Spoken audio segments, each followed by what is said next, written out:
Здраво и добро дојдовте во уште едно видео, каде што ова видео ќе говориме за хепатитис. Хепатитис е всушност воспаление на хепарот, кое може да биде предизвикано од најразлични причини. Зависно од причината можеме да направиме некаква поделба, како на пример оваа овде, каде што хепатитисот можеме да го поделиме на инфективен, метаболички, исхемичен, автоимун, вроден хепатитис, односно генетски, или пак и некои други видови хепатитис, зависно од литературата која ја читаме. Но генерално се овие. Сега, кога се збори за хепатитис, најчесто се мисли за хепатитис кој е предизвикан од страна на вируси. И овде многу често настанува една конфузија, бидејќи еден од вирусите кој предизвикува хепатитис, самиот исто така се нарекува хепатитис. Вред, значи, постојат повеќе вируси кои може да предизвикаат хепатитис, најчести се цитомегаловирус, Епштайн-Бар и третиот вирус се нарекува хепатитис вирус. Океј, и тогава станува конфузија, бидејќи самата состојба, хепатитис, воспаление на хепар, го има истото име како и еден од вирусите кој ја предизвикува. Вред, значи, хепатитис е вирус кој е крстен по самата состојба дали која ја предизвикува, но постојат и други вируси кои може исто да предизвикаат хепатитис. Вред. Сега, ние во ова видео главно ќе збориме за вирален хепатитис, предизвикан од страна на хепатитис вирусот. Имаме најразлични видови на хепатитис вирус, А, Б, С, Д и Е, постои Г во некоја литература, но не ни интересира тоа. Но ќе спомнеме и многу малку за другите видови на хепатитис. Океј? И да започнеме. Во ред, ово овде што го гледате, кафеново, е всушност хепатоцид, така значи клетка на хепарот. И овде имам нацртано еден од хепатитис вирусите, не интересира сега дали ова е А, Б, С, Д или Е. Генерално, кога еден вирус ќе инфицира клетка, во овој случај хепатоцид, го внесува својот генетски материјал, тоа може да е ДНА или РНА, во клетката домакин, пробува да навземе нејзината клеточна машинерија со цел да продуцира сопствени протеини. Сега, дел од овие протеини ќе бидат прикачени на МХЦ класа N молекули и ќе бидат препознаени од страна на CD8 Т клетки од имуниот систем. Така, и оваа CD8 Т клетка ќе нареди на инфицираната клетка, во овој случај хепатоцитна клетка, да се самоубие. Така, и она ќе подлежи на клеточна апоптоза и ќе умре. Истовремено, CD8 Т клетка ќе ослободи цитокини во околината, така, ќе повика други имуни клетки, ќе имаме вазодилатација, ќе дојде повеќе крв, ќе дојдат повеќе протеини и така натаму и ќе имаме воспаление. И сега имаме воспаление на црниот дроб. Односно, со тек на време ќе дојде до хепатомегалија, што е зголемување на црниот дроб. А ако ова воспаление трае долго време, што многу често може да трае, ќе дојде и до оштетување на хепарот. Бидејќи ако трае долго време, тоа значи постојано клетки се инфицираат и постојано те клетки им наредуваат да умрат. Така и постојано имаме апоптоза на секаде и умираат многу хепатоцити и имаме оштетување на хепарот. Има една многу долготрајна борба. Така. Генерално оштетувањето на хепарот можеме да го детектираме со присуството на различни хепарни ензими во серумот, најчесто се АСТ и АЛТ аминотрансферазите, но постојат и други. Сега, генерални симптоми со кои се карактеризира хепатитис е гадење, неудобност, болка во горниот десен агол од абдоменот, нели, каде што е хепарот, но исто така и во зглобоите може да се јави болка, општи замор и жолтица која е хепатоцелуларна, но ова е кога трае подолго време инфекцијата. Жолтица е хепатоцелуларна, значи имаме зголемување на количество на конјугиран билирубин и неконјугиран билирубин. Генерално конјугираниот ќе биде филтриран од страна на бубрезите и затоа ќе имаме и темна урина, а бидејќи ќе нема толку уробилиноген, односно понатаму стеркобилин, ќе има и блед фецес. Значи тоа се некои генерални симптоми. Но многу често хепатитисот може да помине и асимптоматски, односно нема никакви симптоми, едноставно индивидуата да го прележи во ред во рок од неколку недели. Но ако презентира симптоми, што може да биде акутен и хроничен. Значи, акутен се смета кога време траењето на инфекцијата е под 6 месеци. И повторно не мора да има секогаш симптоми, но ова е акутен стадиум. И ако имуниот систем не успее да го реши проблемот во рок од 6 месеци, веќе викаме дека е хроничен хепатитис. Океј? И хроничен хепатитис може да биде многу штетен, бидејќи инфекцијата главно ќе се задржи на порталниот дел и ќе настане цироза на хепарот, така значи ќе има многу фиброзно ткиво од хепарот, бидејќи ќе има многу мртви клетки и се зголемува многу шансата за појава на тумори. Генерално сите вирусни инфекции ја зголемуваат шанса за појава на тумори, не дека ова е нешто посебно, но сепак, нели, 6 месеци со вирусна инфекција го зголемува шанса за тумори прилично доста. И ќе се појави жолтица. Ова дури може да се појави пред 6 месеци, дури во акутен некош може да се појави жолтица, нормално од поблаг тип. И ќе биде генерално хепатоцелуларен вид на жолтица. Сега ќе говориме малце подетално за различните видови на хепатитис вирус, така значи за А, Б, С, Д и Е. И ќе видиме некои интересни работи за секој од нив. Сега ќе ги разгледаме хепатитис вирусите посебно еден по еден и ќе разгледаме некои генерални карактеристики за секој од нив, а на крај ќе согледаме некои сличности помеѓу некои од вирусите и разлики, кои ќе ви помогнат полесно да ги запамтите.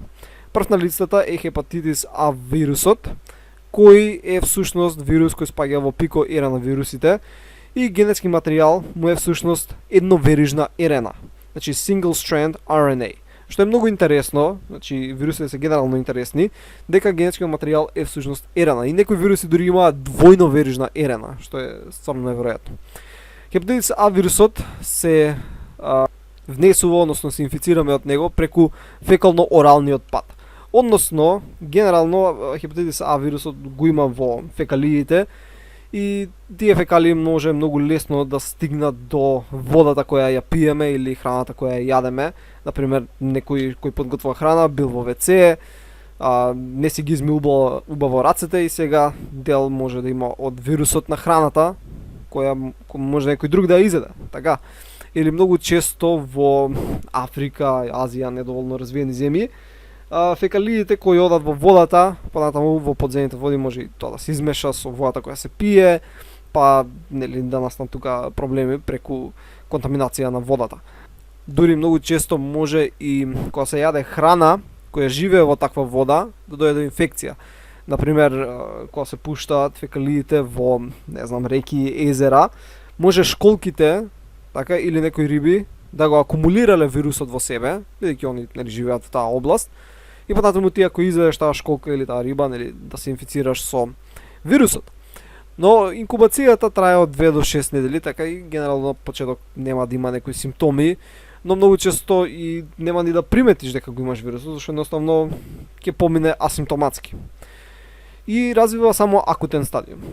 Така, значи не преминува во хронична инфекција. Нормално сега ако имаш многу слаб имун систем или кај деца, бидејќи генерално зависи со возраста, ако си помлад, сега зборам за бебиња, може да премине во хроничен стадиум, но генерално кај возрастни индивидуи кои имаат добар имун систем, не преминува во хроничен стадиум, едноставно ќе се реши инфекцијата без скоро и ти да знаеш дека воопшто си инфициран. А како се детектира во клиничка пракса, значи може да се детектираат hepatitis A virus, имуноглобулини М, така, значи имуноглобулини М кои се за одредени антигени од вирусот. И ако ги има тие, тоа значи дека вирусот е моментално активен, така, значи моментално го има вирусот.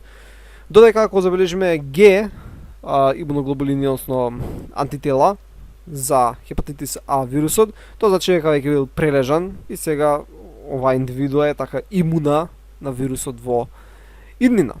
Во ред. Сега за овој вирус постои вакцина која се дава и генерално сме вакцинирани, но не е до толку опасно бидејќи има и нешто што е како антисерум. Например, ако сметаш дека си инфициран од хепатитис А, например, не знам, пред неколку дена си јадел некоја храна која најверојатно е контаминирана со хепатитис А, во тој случај можеш да примиш антитела кои ќе те заштитат така што нема да дојде ни до акутна инфекција. Веројатно ова треба да се примени во одреден временски интервал, така, значи не може после неколку недели да го примиш, во тој случај нема да има ефект.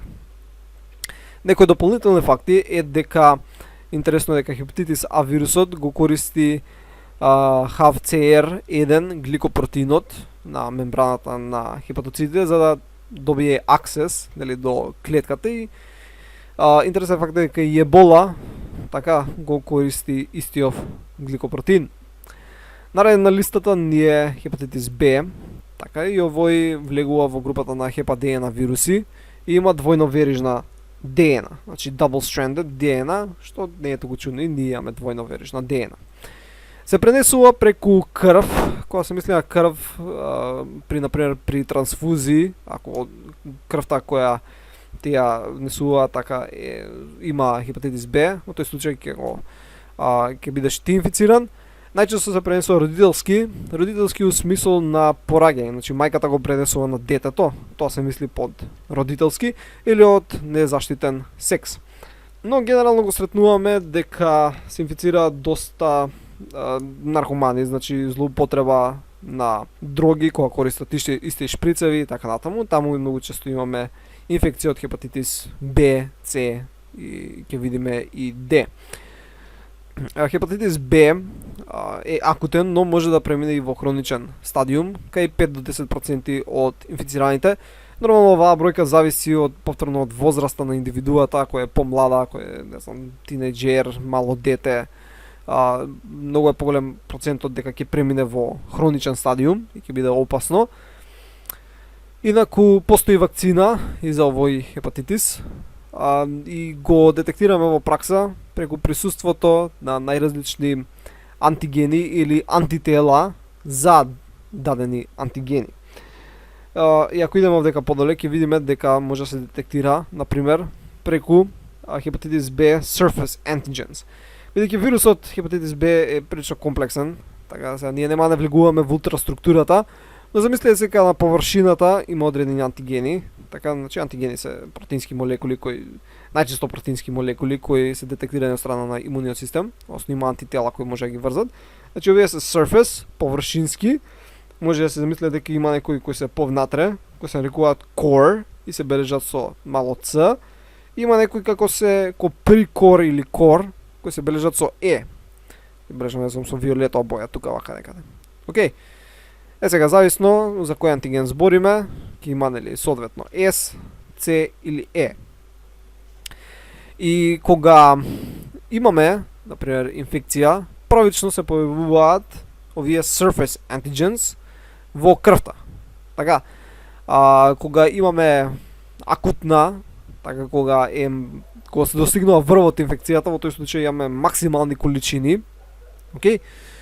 Додека ова HBC антигенот, тој кој е од јадрото, главно не излегува во крвта, него си останува во хепатоцитите, таму каде што ја извршил инфекцијата.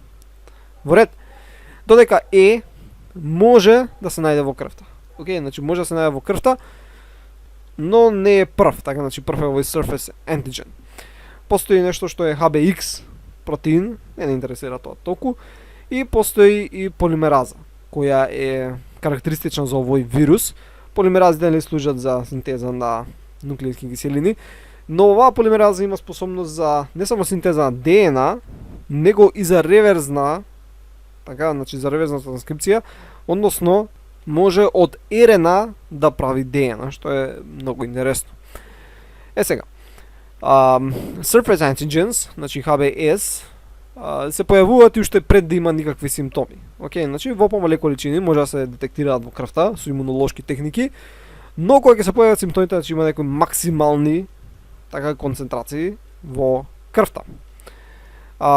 Сега, anti-HBS antibodies, значи антитела кои се против овој surface antigen, ги сретнуваме од кога ќе помине акутната инфекција. Океј, значи ако ги сретнеш овие антитела, значи веќе најверојатно се решила акутната инфекција. Ако ги сретнеме антигените, така, или сретнеме ДНА од хепатитис Б вирусот, тоа е генерално после некое, значи можеби сме на почеток на акутна, така, значи на почеток на акутна или моментално сме каде што веќе се изразени симптомите во акутна фаза. Но ако долготрајно ги сретнуваме овие Е и С, во тој случај тоа не наведува дека веќе сме навлегле во хроничен хепатитис. Океј, значи веќе е хронична состојбата. Ако се детектираат анти-ХБЕ антитела, тоа значи дека завршила исто акутната. Океј, значи ова исто и како со С. Но исто така ако се детектираат имуноглобулини М за кор антигените, тоа значи дека моментално е активна одбраната, така тоа е моментот обично кога се појавуваат симптомите. Дека имуноглобулини М, се обично првите кои се создаваат, тие се такви пентамерни, има околу 5 делчиња кои имаат доста висока авидитет овие имуноглобулини и он се како првата одбрана.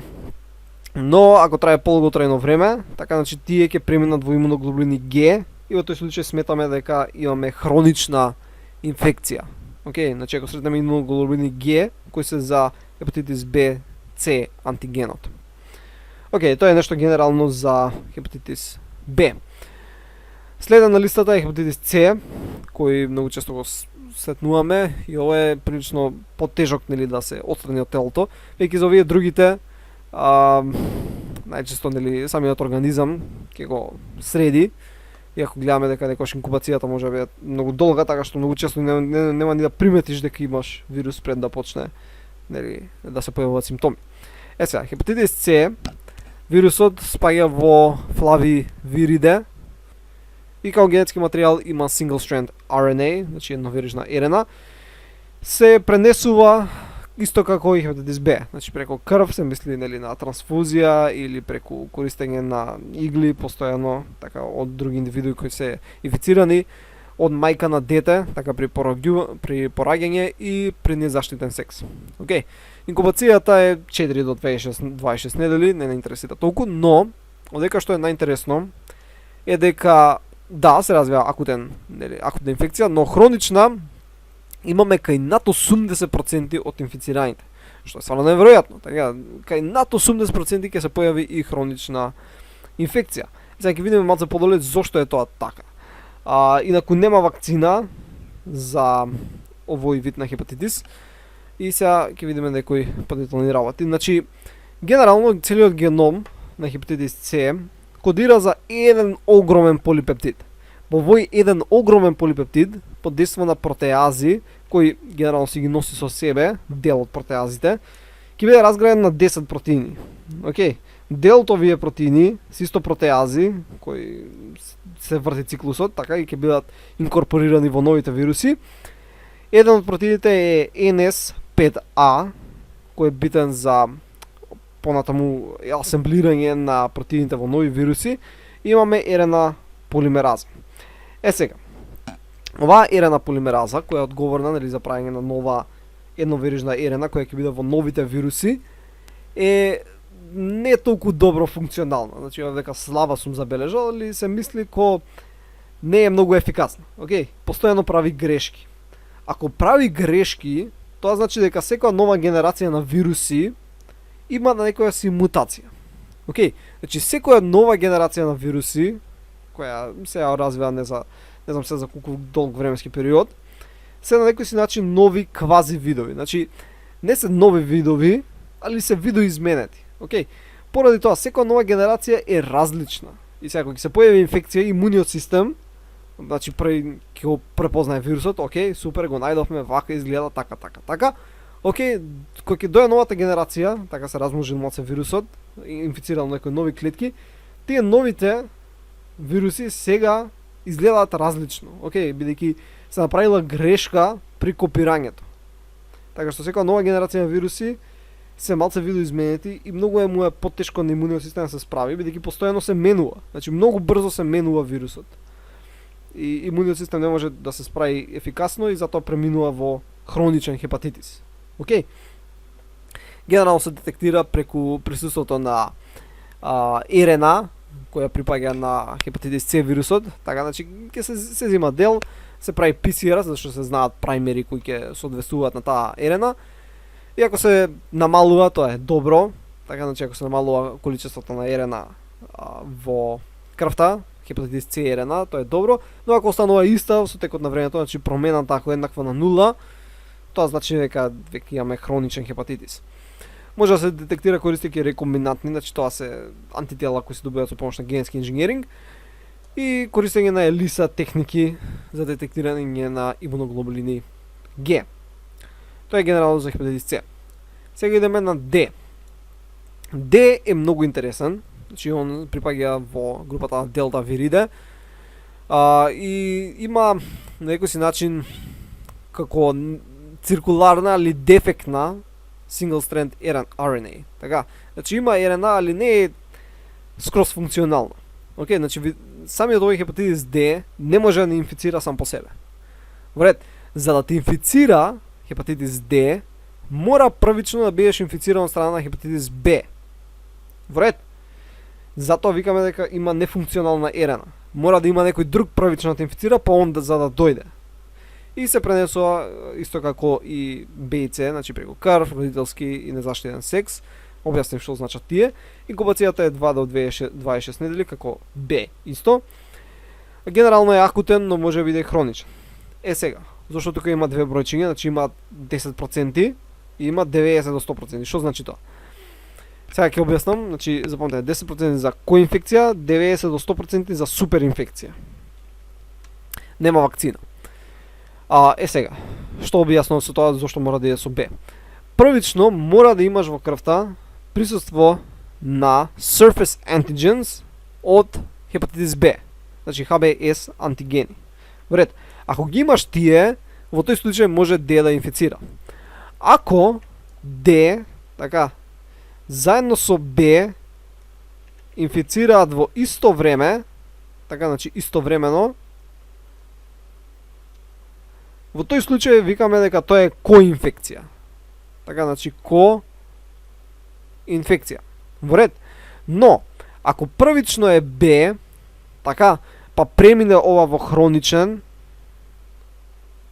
хепатит, така, значи имаме хронична инфекција, па после некое време кај хроничниот се приклучи и Д, во тој случај имаме суперинфекција.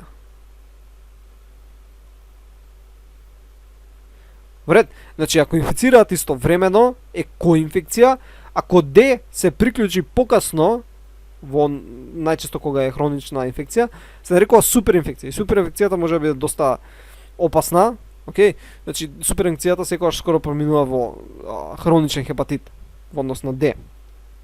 Така што тоа е една интересна работа. Дека Д сам по себе не може да не инфицира, потребен му и Б. И као за крај го имаме хепатитис Е, вирусот, кој припаѓа на калици вирус групата и повторен single strand RNA, се пренесува како А, значи фекално-орален пат, преку храна која може да го има на својата површина, значи преку контаминирана вода, така значи преку фекалиите и слично.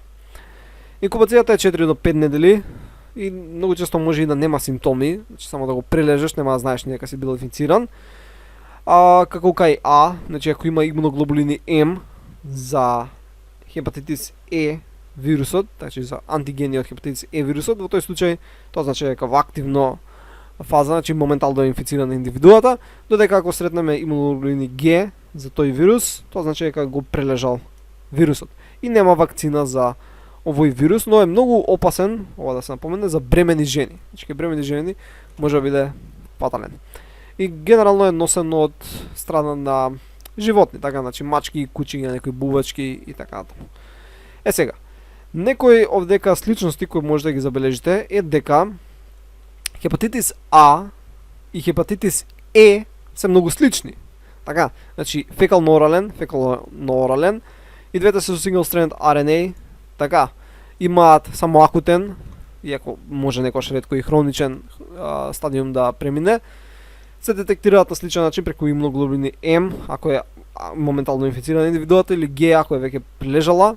Сега, А има вакцина, Е нема вакцина, и тоа се разликите, едноставно многу се слични. Додека овие во центарот, значи Б, С и Д, па они се слични, така, трансмисијата е преку крв, родителски, така од мајка на дете или преку незаштитен секс.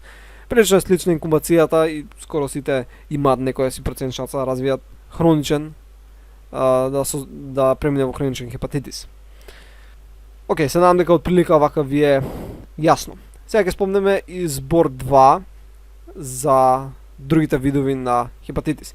Иначе, овој виралниот, кој е од страна на вируси, се многу често не се приметува дека има инфекција, но ако се примети дека има, се третира со различни антивирални препарати, што не се супер ефективни. Генерално антибиотиците за бактерии се подобри, но може да помина. Значи, интерферонска терапија има многу други, голема палета на лекови кои може да се користат. Но ако трае хепатитисот многу долго, настане цироза, ако е хроничен, може и да треба трансплантација на хепар. Значи, ако има огромно оштетување. Океј, сега ќе спомнеме и нешто за другите видови на хепатит. Значи, под инфективен хепатит имавме, можеше да биде предизвикан од страна на бактерии, паразити, хелминти, и дека може доста да се зборим, зашто има најразлични бактерии кои може да извршат инфекција и да предизвикаат воспаление, нели, на хепарот, ќе предизвикаат абцеси, така, значи, како места каде што ќе се направи како топчиња со гној, ќе направат цисти, но генерално може да се третираат со антибиотици. Сега има некои хелминти, така некои плоснати црви кои може да прават повеќе проблеми, да се бутнат во некои каналчиња, но нема да говориме многу за тоа. Имаме автоимун хепатит, кој интересно е дека логично е што е, значи се прават антитела, така, значи имаме лимфоцити кои ќе реагираат, односно ќе го напаѓаат црниот дроб.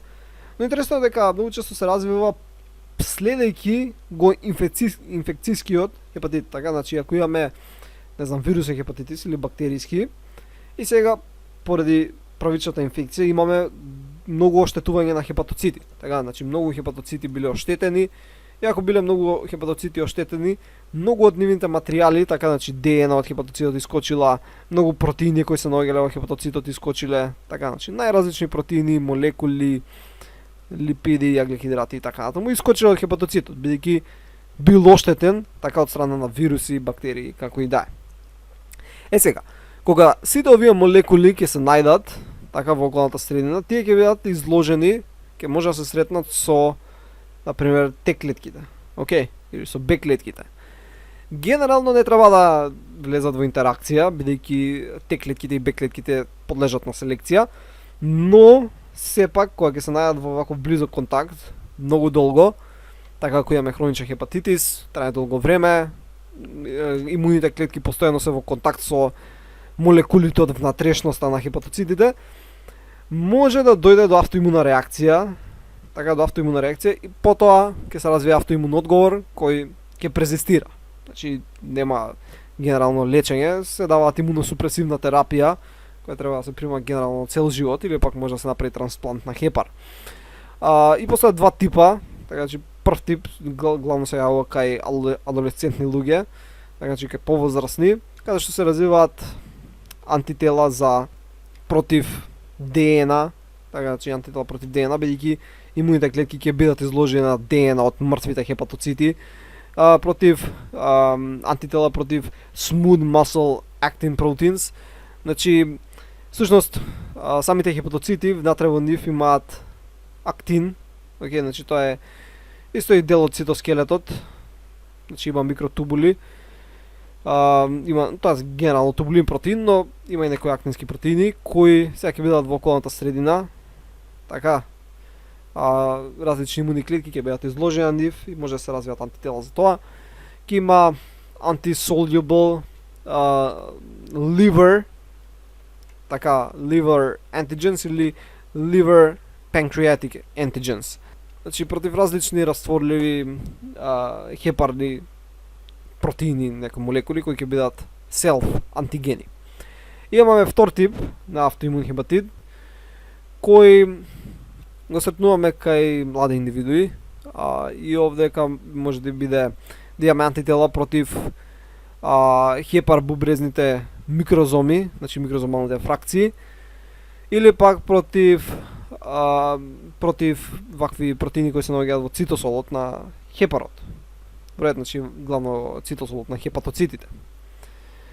Може хепатитисот да биде предизвикан од страна лекови, најразлични токсини, зашто скоро сите лекови се хепатотоксични, така, значи лековите треба да бидат преработени од страна на хепарот, што му е тежно работата, но Дали има мали дози, не е некој си голем проблем, но постојат голем број лекови кои се стварно хепатотоксични или пак голем број супстанци, токсини кои може да со кои може да се сретнеме во околната средина, кои се многу хепатотоксични. Таков пример е на пример ацетминофен, така на каде што ќе имаме масивна некроза, така многу ќе почне да умираат хепатоцити. Постојат голем број така неболички стероиди, орална контрацепција и така тоа и така. Значи огромен број лекарства или пак супстанции од околната среда кои може да бидат токсични за хепарот, ќе предизвикаат хепатитис. Имаме алкохолен, кој самото име генерално ни кажува што е, но не е баш толку едноставно, значи не е проблемот само со етанолот, него се прават и други молекули, но нема да влегуваме многу во тоа, само ќе спомнеме некои интересни работи, дека ако пиеш ретко, али многу, така значи не знам, еднаш се опијануваш неделно, али многу се опијануваш, е поштетно него да пиеш малку, али често. Океј? Што е едно интересно наоѓање, сега може тоа ќе се побие блиска иднина, бејќи не е баш толку конклузивно, но сепак интересно е колку сега да се знае. Исто после неколку месеци хронично пиење се јавува хепатит, но после 15 од 20 години може да се појави и цироза, значи многу тешко оштетување на хепарот, така имаме многу фиброзно ткиво.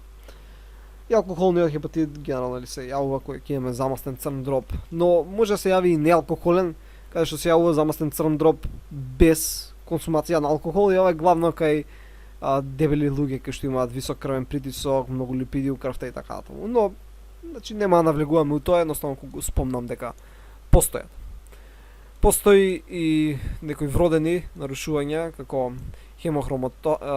хемохроматаза, каде што просто кажано имаме акумулација на железо во голем број клетки, еден дел од тие се хепатоцитите. Иако е доста покомплицирано, значи само толку ќе спомнам, имаме Вилсонова болест, каде што немаме доволно исфрлање на бакар, така што исто така се акумулира.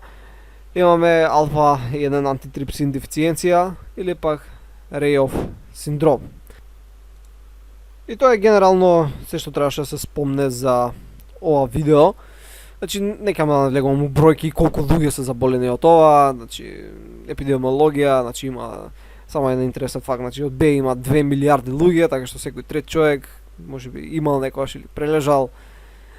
Има различни проценти така од популацијата кои се заболени со дадениве вируси, но постојат и други вируси така кои може да предизвикаат хепатитис. Океј, тоа беше се за ова видео, се надевам дека научивте нешто ново и ќе се видиме во наредното видео. Довидување.